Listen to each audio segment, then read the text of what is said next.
Good evening, ladies and gentlemen. Welcome to the Rock and Roll Union Stringcast. CT here as always. Thank you so much for watching this evening. Got a great show. It's a 90s show. Not sure exactly how I lined this up, but sometimes the stars align and that's what we get. So tonight we have two great tributes to the 90s, the grunge era, and much more. We're joined by the bands Worldwide What and Sanctuary. Tonight we're kicking off the lead-in to Jam on the Dam that I will be emceeing August 5th. This will be first time back since 2 years ago, but this will be actually my fourth event that I'm emceeing for them. Really excited. It's a great day. Make sure you get out there. It's in Williamstown, August 5th. Also, shout out to our sponsor, Rosenfeld Dental Associates, located at 1095 Inman Avenue in Edison, New Jersey. Go rock your smile with the Rock Doc Dave Rosenfeld, nominated one of the top dentists for Jersey in 2023.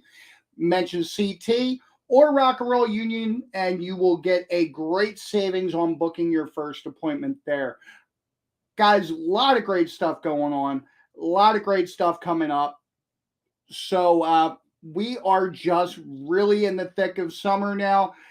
Hopefully you guys had a great 4th of July yesterday. Whatever you guys did, hopefully you did it responsibly. And guys, please welcome for the first time to the Rock and Roll Union show, Worldwide What. These guys will be kicking our ass on August 5th at Jam on the Dam. Guys, welcome. Thank you so much for being here. Thanks for having us. Yeah. Thank you. So I'll start off the show like this because, like I said, it's a 90s show tonight. And I gotta ask you guys, what is it about this music, this 90s era, that makes you guys gravitate towards it or make you want to cover that? And what makes that the type of music you guys went to? Well, that's a good question. I guess being growing up in the 90s, being an adult in the 90s, that's we listen to at the bars and party to and all that fun stuff. But there's a lot of good music that came out then too. Being a child in the 90s was also fun. Listening to 90s music, not in the bars.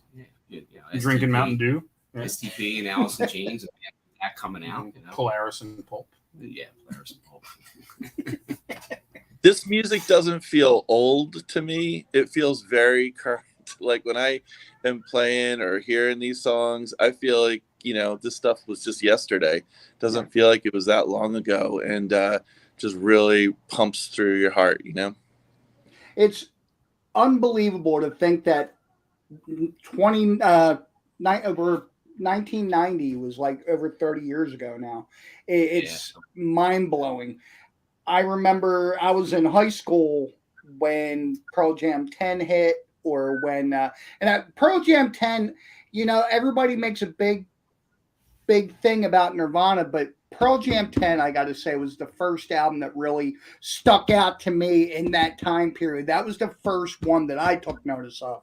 How about you guys? What was it that did it for you when this music first came out? Yeah, well, I mean, I can answer that first. It was Nevermind for me, and I was in college, so thanks for making me feel old. Yeah. But I have been sort of hip to some of this upcoming music through these couple girls I was playing in a band with at the time, and they were talking to me about this band Mudhoney and this band Nirvana and sharing some of this music, and then Nevermind came out, and it was just amazing to be in that alive in that era and in college and be so into music when that thing hit, because it was and I was a big hair metal fan even before then, and into a lot of different music, and I had never heard anything like that, and just I totally dove into then Soundgarden and Stone Temple Pilots. I was going to say, with you being in college, you probably even had more of a step up, because a lot of the college radio stations were the first ones to kind of start playing that music first. A lot of that attention came from those college radio stations. So to be in that era as a college student, you probably got maybe the first taste of that. Yeah, that was these girls I were playing with, the Mahoney sisters. I still remember they were on the cutting edge of a lot of this up and coming music. So yeah, it was a great time. I was a DJ at the radio station, so I got to play a lot of this stuff and a lot of the high school kids in the area who listened to our station. Got to expose them to a lot of this music too, and like Eric said, it's still to this day, it still makes you feel, still feels current. Yeah, it still makes you feel that, get your heart pumping, and is great music to just, to party to rock out to. Well, and there hasn't been anything since, in rock music. There's nothing that's been game changing since. You had the hair metal scene in the 80s, and then you had grunge hit in the 90s, and since then, there's been nothing else that's had this kind of impact in music. At least rock. I got to agree with you, because if you look at the evolution of rock and roll, you had the 50s, which was like the early days. You had your Elvis and you had your poodle skirts and your movement in the 50s. Then the 60s hit, you had your bell bottoms and the hippie music. You had the Beatles, things like that. 70s hit with their era with Led Zeppelin and the Eagles and other bands like that. Then the 80s brought the hair bands. 90s brought alternative and grunge.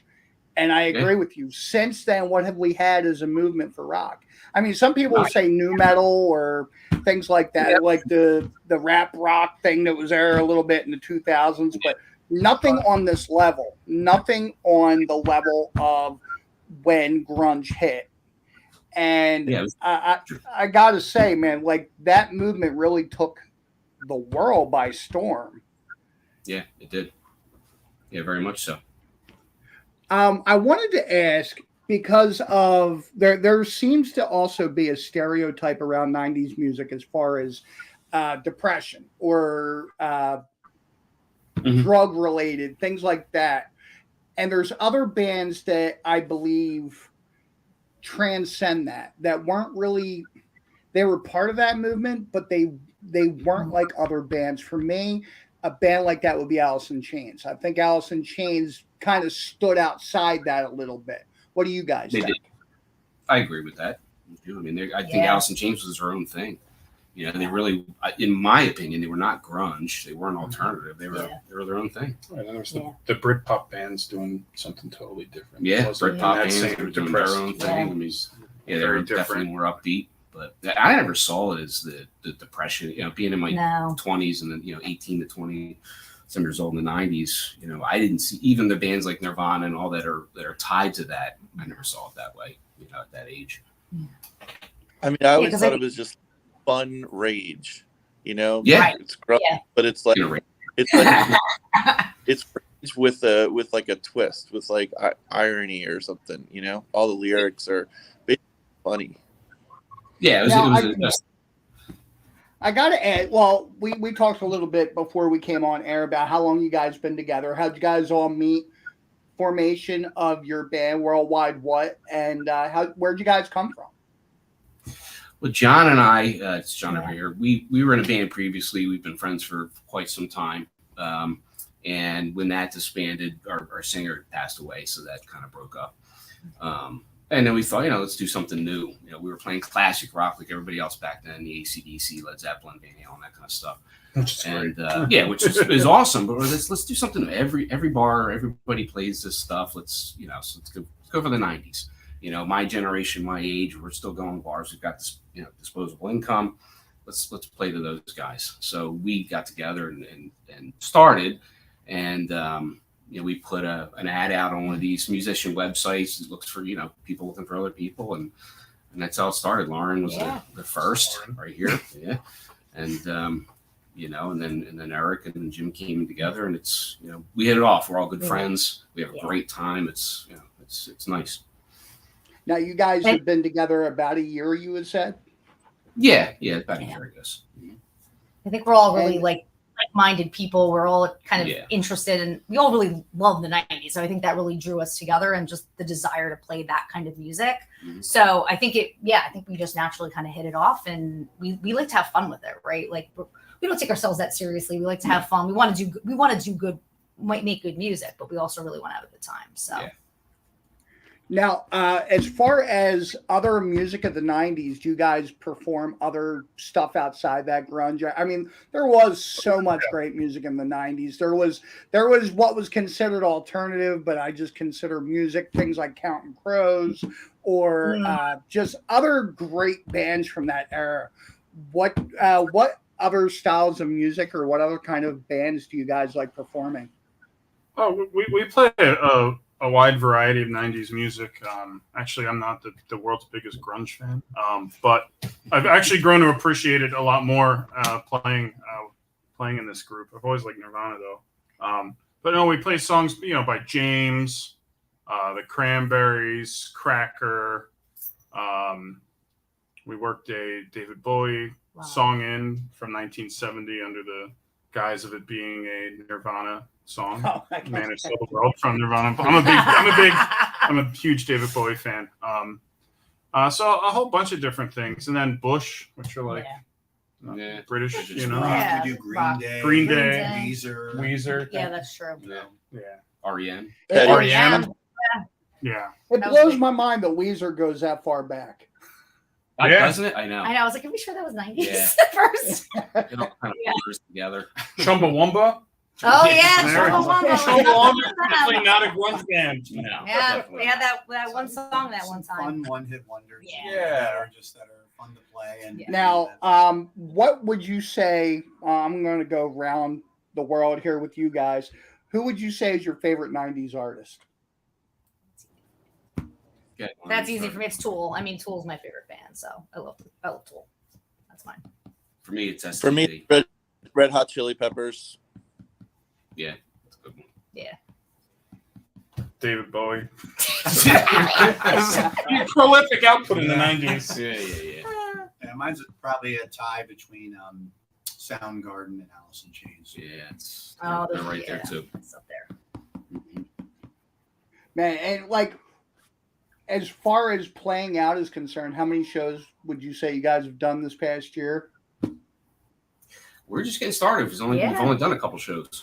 It's Awesome. actually, I was actually very gracious of Jim and those guys to let us play because we didn't. It's tough when you don't have a lot of video, a lot of audio. You can't, can't say, hey, this is what we do. Makes it a little more difficult, So it's a good opportunity for us to play the Jam on the Dam. Do you guys have anything else upcoming other than Jam on the Dam? What, the week before? Yeah, the week before we've got a gig at a local community pool gig, rocking pool gig. Nothing wrong with that, man. And then after this, a bunch of us are traveling a lot in August, and we're gonna try to pick back up with some gigs in the fall when we're all back and not as on the road as we are. Yeah, and everything slows down a bit. Gotcha. Now, let me ask you, what would you think? What would your best wish be as far as being a band? What's your next goal? What do you guys want to accomplish? Jeez, that's a hard question. Who wants to take this one, Jim? That's a Jim one, yeah. I think that's There's also something stupid. You answer it. Well, my first wish, yes, as John would say, less stupid things. Eric, any? I mean, our goal is to be. We want to be playing out probably once a month. We actually probably don't want to be playing out like 12 times a month, but 2 times a month where we can just keep bringing in new stuff. Never gets bored. Never turns into kind of like that wedding band feel where like you can't stand playing the song the 88th time. So we want to just keep it fresh, pick and choose, gigs that we play, just have a great fucking time. Yeah, that's it. I mean, I gotta applaud that answer. That honestly, there's a lot of bands out there that kind of oversaturate the market, play a little bit too much out there. And I get, Eric, exactly what you're saying. Pick and choose what you want to play at instead of just grabbing anything that's out there. I've seen some bands grab some shows that were kind of, why would you do that kind of shows? And that I think, Eric, is when you get into that area of feeling like that wedding band. Yeah. Other than that, I think it's really cool to actually do an Eastern European tour at some point. That's Why awesome. not? Wedding vows and all that kind of stuff. But we used that as a joke the first time we played out, and it would be cool to complete that someday.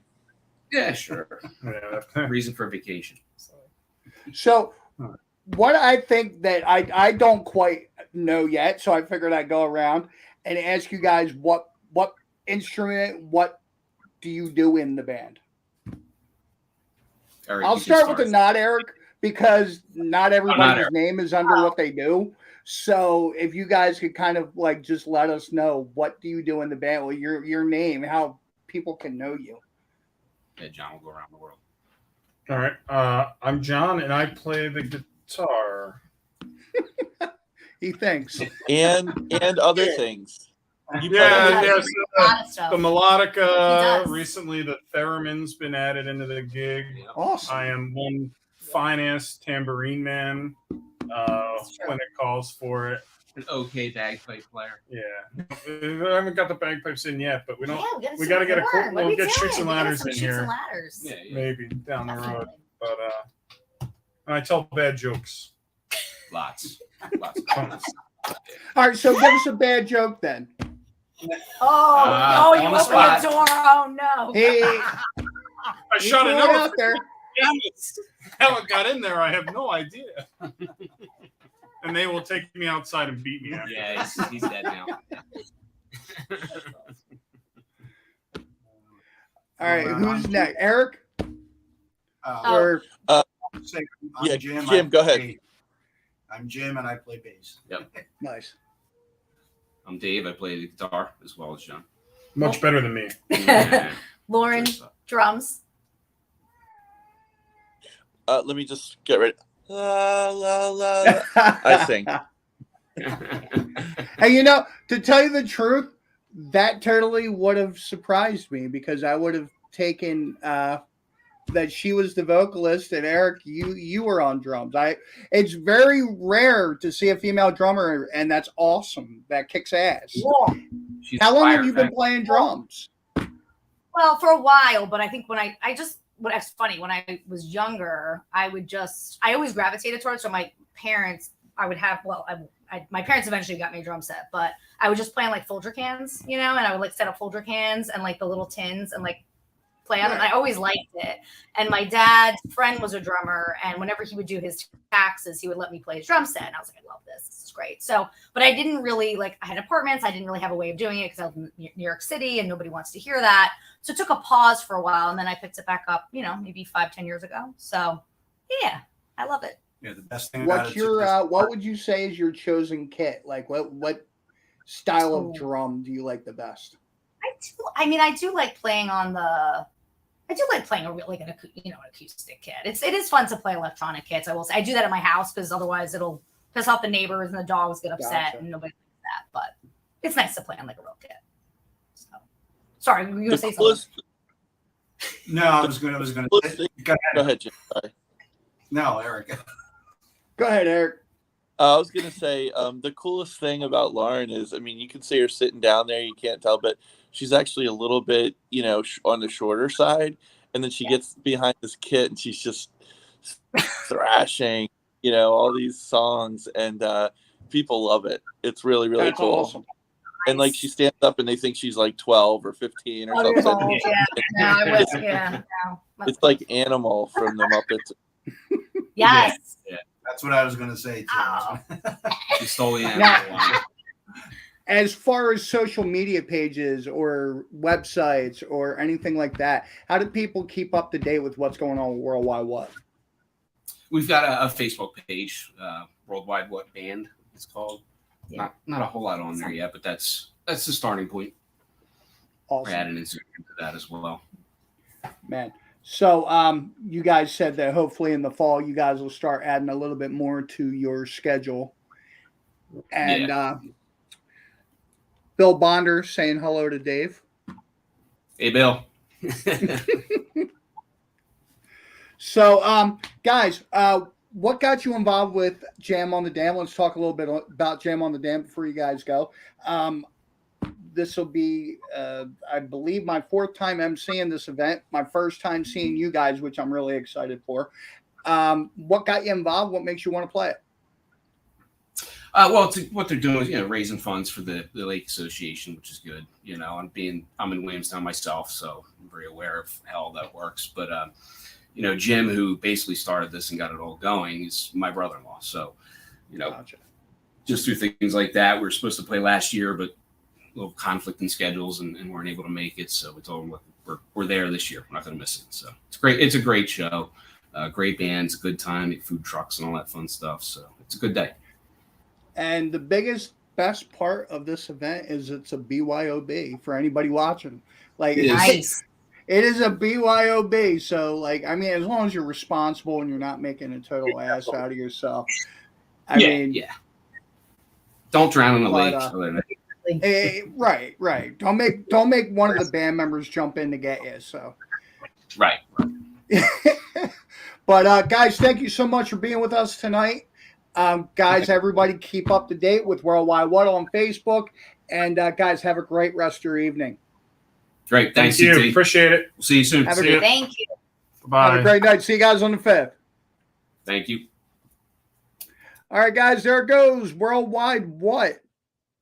I'm really excited to be hosting Jam on the Dam once again. And great group of people. So just a lot going on. Wanted to give you guys a heads up. Also, don't forget August 12th. We're doing a 90s night tonight, but we also have a 90s night live at Sweeney's on August 12th. We're going to be having Nimrod, which is a tribute to Green Day. We're going to be having a spanking brand new Alice in Chains tribute band called Wood will be with us. And the other band is Monkey Wrench, which is a Foo Fighters tribute. August 12th, 9 o'clock, Sweeney's, $10 to get in. You can't beat 3 great bands for $10, man. Honestly, when you go to some of these area shows, when you go to some of the big concerts, you're spending outrageous money. And it's just such a good time to go out and support live rock and roll. And guys, my next guest coming up, about 5 more minutes, and we'll be bringing them on, is a band that's been around for a long time. I've known them I've known Aaron for a while. Great people, and Sanctuary will be joining us momentarily. So don't go anywhere, and we will be right back.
All right, guys, welcome back to the Rock and Roll Union Streamcast. It is my pleasure now to introduce to you a group of guys that have been kicking ass around the South Jersey, Philadelphia scene for quite a while. Guys, please welcome Sanctuary. Guys, thank you so much for joining us this evening. Eric, I don't know why you are coming up with a black screen. Let me try and bring you back out. He fell on black screen. Yeah, not sure what's going on with Eric's. No, Eric's right there. Awesome. Everybody's here. Guys, thank you so much for being with us this evening. Thanks You for got having it. us. Thank you for having us. So, not sure. I know some of you guys were hanging on during our last segment with another 90s tribute that's just kind of getting the ball rolling a little bit for themselves. You guys have been around the scene for about how long at this point? 12 years, probably. Yeah, I was going to say it's been a while. Man. Yeah. And much like I asked them, I wanted to ask you guys, what got you into 90s rock? What made that your focus for this band? You want to tell that story, Eric? Yeah, can you hear me? Yeah. Absolutely. Okay. Yeah, I think Aaron and I, actually Aaron, Steve and I had been in a band together, an original band in the early 2000s. And I ended up moving out of that project. And then like a couple years later, I saw Aaron out at a local bar, and we were talking about how cool it would be to do a Chris Cornell tribute. And that was a long time ago. And, you know, it seemed like that would have been a crazy idea to try something like that. Obviously, Chris Cornell was still alive at the point, too. But, you know, then we laughed and didn't see each other for a long time. And then we would bump into each other again. And we'd be like, we got to do that tribute band. And then I think we started opening up to, like, maybe we should just do all 90s. And then we wouldn't see each other again for a while. And then Aaron called me out of the blue one day, and he was like, I got the guys for the band. I'm like, I don't know what you're talking about. And he's like, you know, the 90s band. And I was like, oh, you got guys for the band? And he's like, yeah, the whole thing's set. We're going to do it. And I'm like, oh, okay. And that's how it started pretty much. Awesome. Now, what is it, like I said, that resonates with this music, with people, with fans, with people that are out there? Because I honestly got to say, and maybe I'm wrong, you guys can correct me if I am, that this time period, the 90s, I feel like a lot of times are the last, it might be the last group of people that are coming out to the bar to watch live music. There might not be people younger than that age group or that time period that are coming out to see any other music after that, because there really hasn't been a significant rock movement since the 90s. I think you got a really good point there. And I think we've talked about that before too, in that the 90s was the last decade to have like its own identity in music, it seems like. I don't know if I'm just biased, or it just doesn't seem like, it seems like any decade after that hasn't really had its own identity. It was just like an amalgamation of other decades.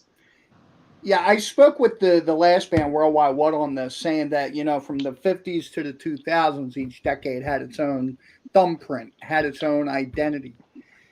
But we haven't really seen anything in the past 23 years as far as the rock movement is concerned to kind of generalize a decade based on the rock music. Yeah. Is there, I mean, as far as you guys see, is there any newer bands coming out, anything, any hopeful ideas for what might come next? I mean, because that was the thing with the 90s music as well. The 80s music was getting stale. You needed something to smash that boundary, and that's what the 90s did. I think there's going to be like a next great rock movement. I think part of why decades would have an identifiable sound is because styles would emerge and become in vogue. And what's emerged in the advent of Pro Tools and nonlinear recording, which isn't inherently a bad thing, it's a good thing, but what's emerged is the style is perfection. Every drum beat's got to get fixed. Every tom sound's got to get replaced. Every vocal part's got to get auto-tuned. So I hope we outgrow it. But we're kind of in a phase now where stuff is either edgy and indie, or it's perfected to death, and it's hard to identify a sound at that point. You know, I see, just to agree with you, I seen a meme that was Slash passed out next to his amplifier. It said rock in the 80s.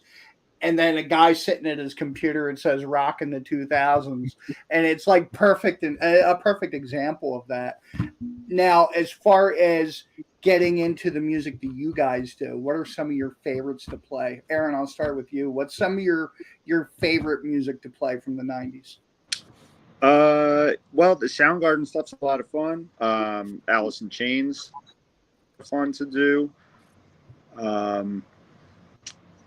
You know, it turns like even some of the songs there's songs that I'm sure every one of us here will probably be like, I don't really love that song. I don't care if I'd ever hear it again, but it's really fun to play once we start doing it. So we do like a lot of one-hit wonders and stuff like that too from the time period that are fun. But yeah, I like doing a lot of like a little bit harder stuff out of our catalog, but it's all good. How about you, Steve? What's some of your favorites? I come at it from more of like a prog rock, old school, like Genesis, Rush kind of angle. So for me, a lot of the joy is getting to know some of these songs that I'd sort of written off as sloppy and uninteresting, and finding out that when you take the time to learn the nuances of them, there's actually a lot of subtlety and dynamics to them. So I really dig trying to play the parts as accurately as I can and do homage to what the artists who wrote the songs did. Awesome. Steve, I got to ask you, now that you bring that up, I'm just going to take a little side trip here. As far as a Genesis or a prog rock kind of fan is concerned, one band I never could get into from the 90s, which was, I feel like, the only prog rock band that got any kind of press, would be Tool. Are you a big Tool fan?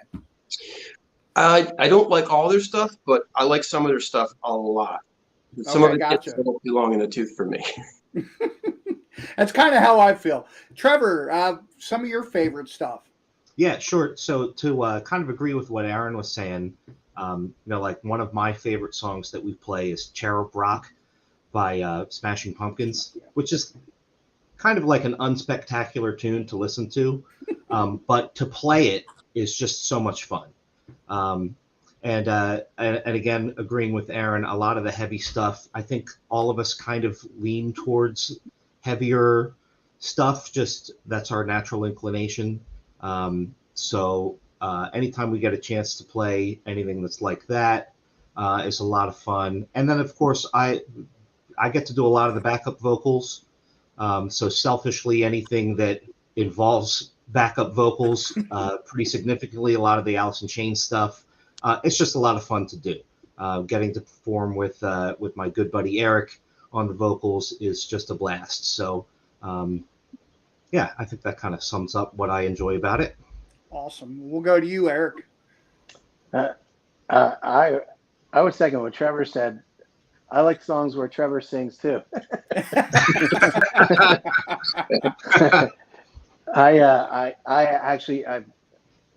Any song is a joy to play with this band because they're such amazing, strong, talented players.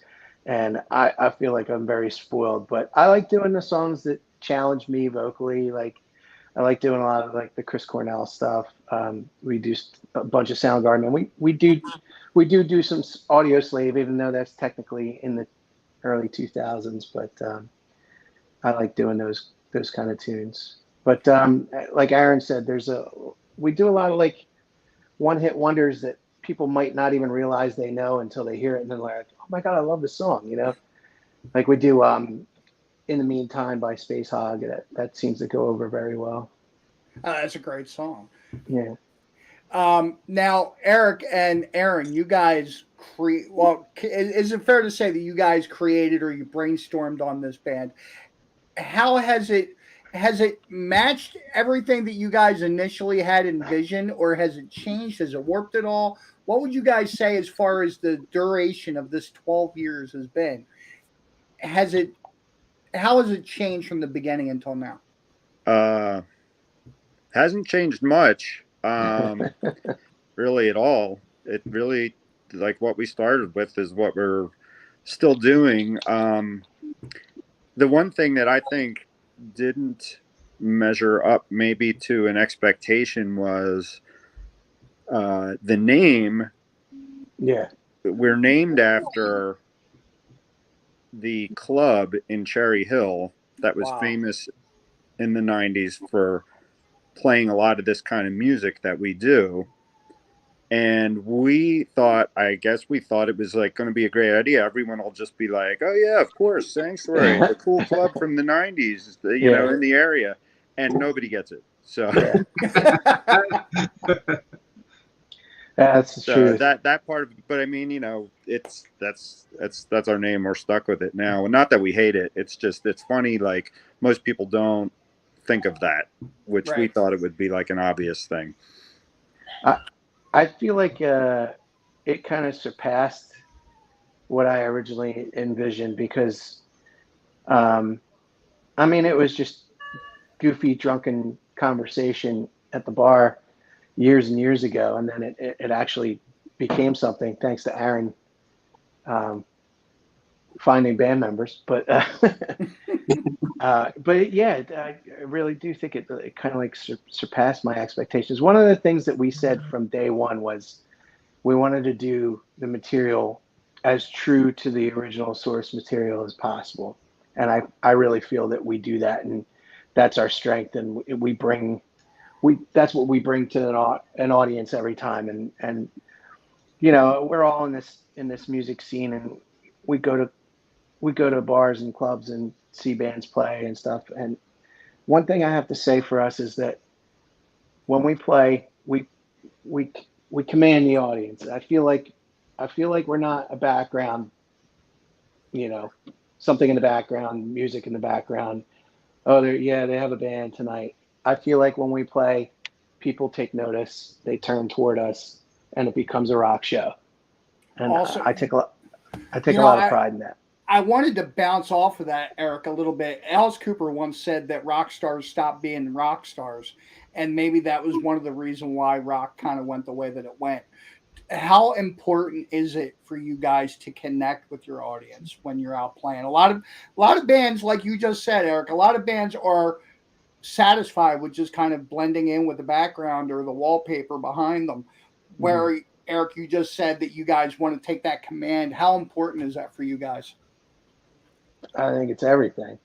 I honestly think it's everything. I mean, there have been times where we've had shows where um, there's a lot of people, but like if it's a little bit farther away, they don't know us as much, and you know, we're used to getting that like pop of instant gratification, a nice burst of applause after a song, and if I don't hear that, I get a little upset. I think because I feed off of it. You know what I mean? Like I think, and I can't speak for everybody, but like my favorite shows are the ones where everybody's, you know, taking part in it, and we're getting that push and pull and feedback from the audience. Now, as far as places around the play, I mean, you guys remember calling yourself Sanctuary. You guys remember back when the club scene was much, much better than what it is now. There were so many more venues to play, so much more to do out there. What are some of your favorite places to play? What are some good areas that are still out there for you guys? Well, we do. We really only play a handful of places on the regular. We play at Laughing Fox Tavern in Magnolia pretty much once a month. We play at the different Racks pub locations, usually around or same frequency, maybe a little less, and then at Tom and Jerry's PA. Delco. Okay. And then we have a few other things like scattered in between there, other venues, but those are the main ones we do, and that kind of keeps our schedule full. We also do some private events and things like that. So we're just lucky. We have a handful of places that really appreciate us. They like having us there regularly, and Yeah, I feel like it's a constantly changing landscape as far as, you know, the businesses that are around and who wants to have music, and COVID definitely did a number on that. Like we did every first Friday for 10 years at House of Brews in Turnersville, and Gotcha. and that was a huge part of us building our audience over the years. And I think we still have that core audience because of that gig. And unfortunately, after COVID, that went away. So it would be nice if we could find another First Friday regular gig that we could book throughout the year. I always enjoyed having that show. Now, Aaron, I wanted to ask you a little bit. You've kind of ventured into the music business outside the band as far as the laboratory.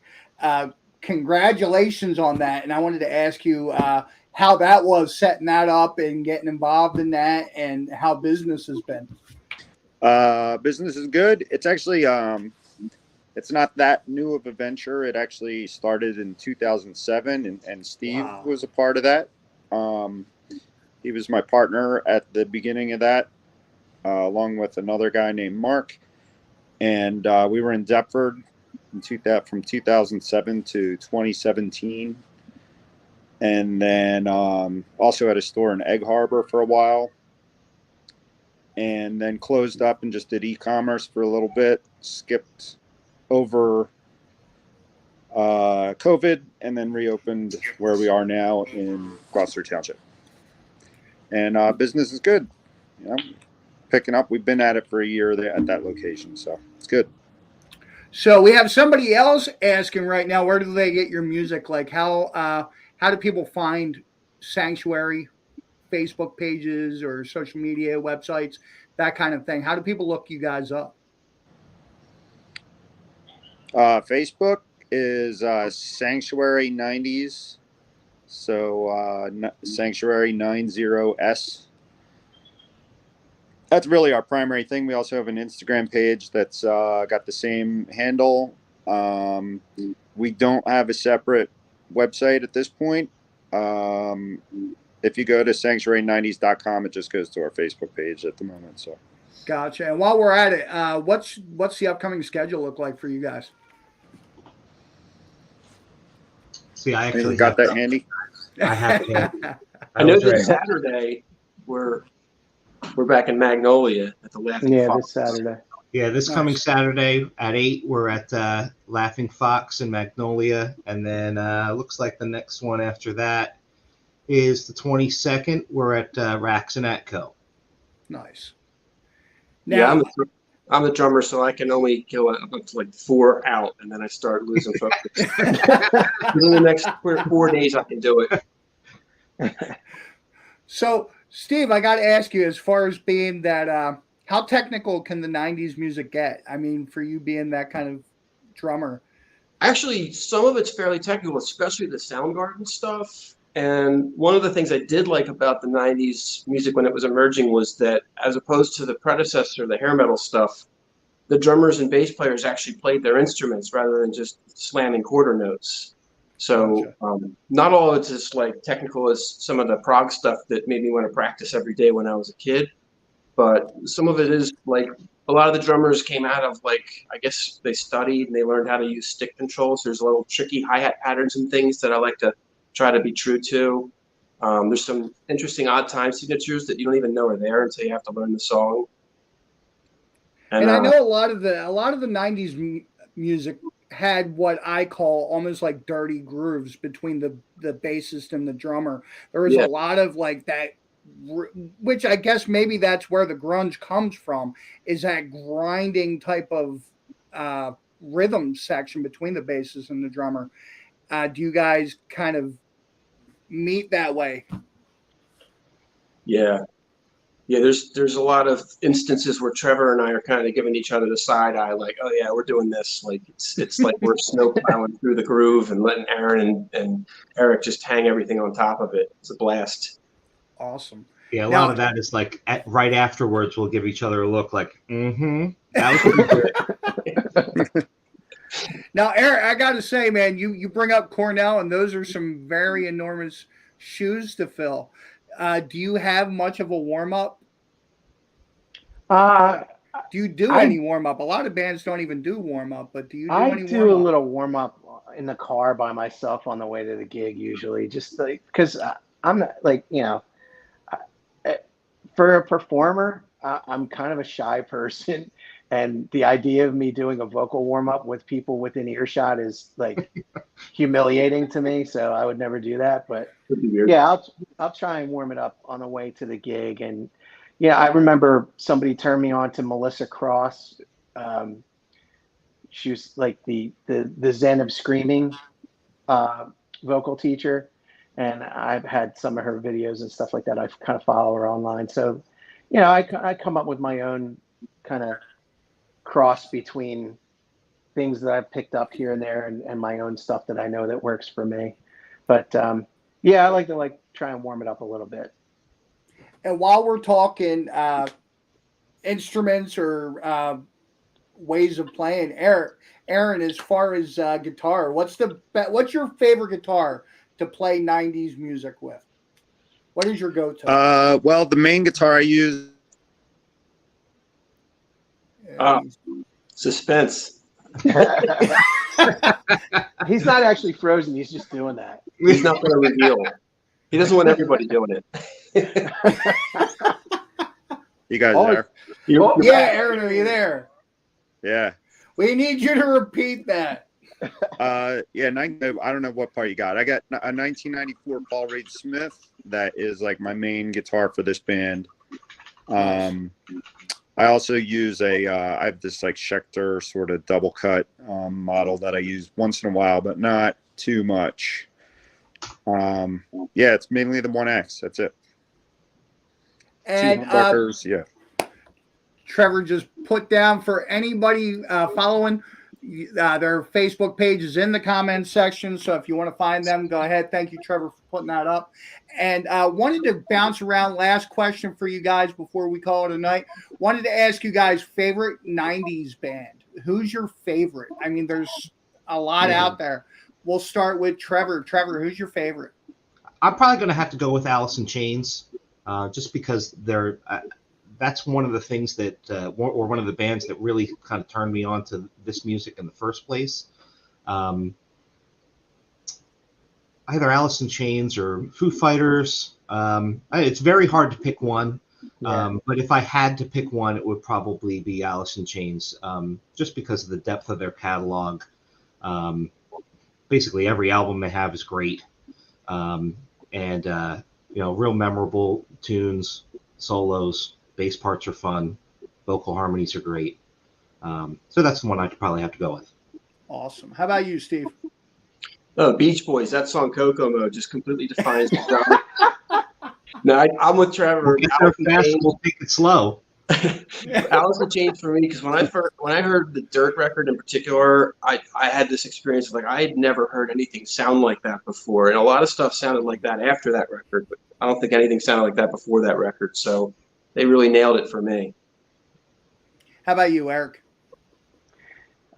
That's a really tough question because I feel like even though it's kind of stuck in that decade, I feel like it's changed over the years. And like if you had asked me early in the 90s, I probably would have said Tool.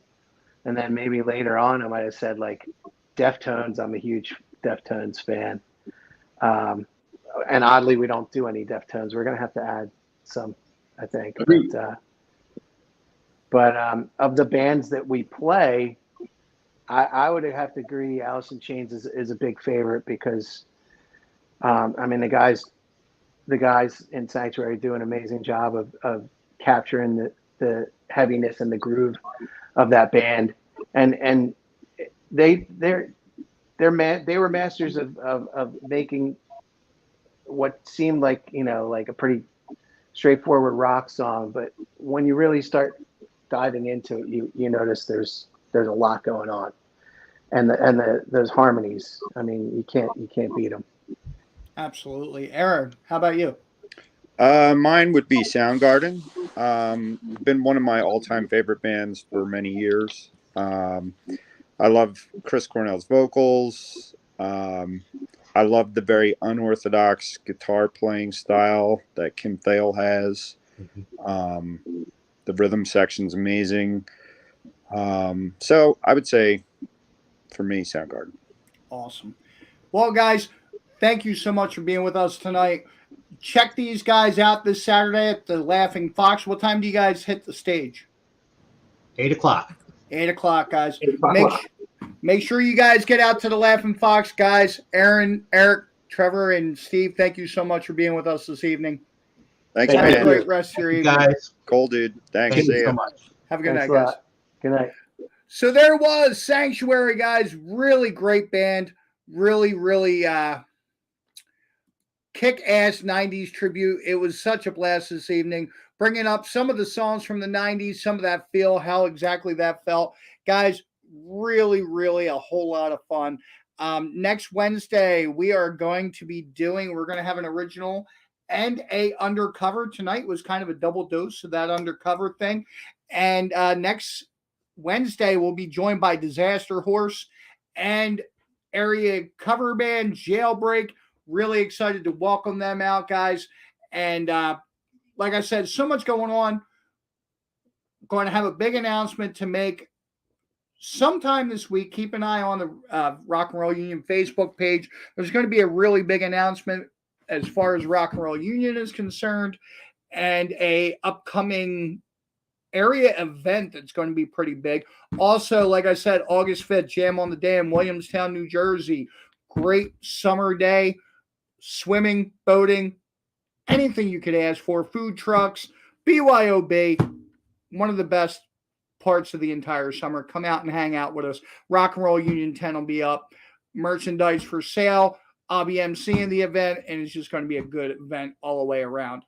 Also, August 12th, we will be going for our first event, our inaugural event, the Rock and Roll Union inaugural event, August 12th at Sweeney's, as we welcome 90s Night with Nimrod, which is a Green Day tribute, Wood, brand new Alice in Chains. That'll be their debut show.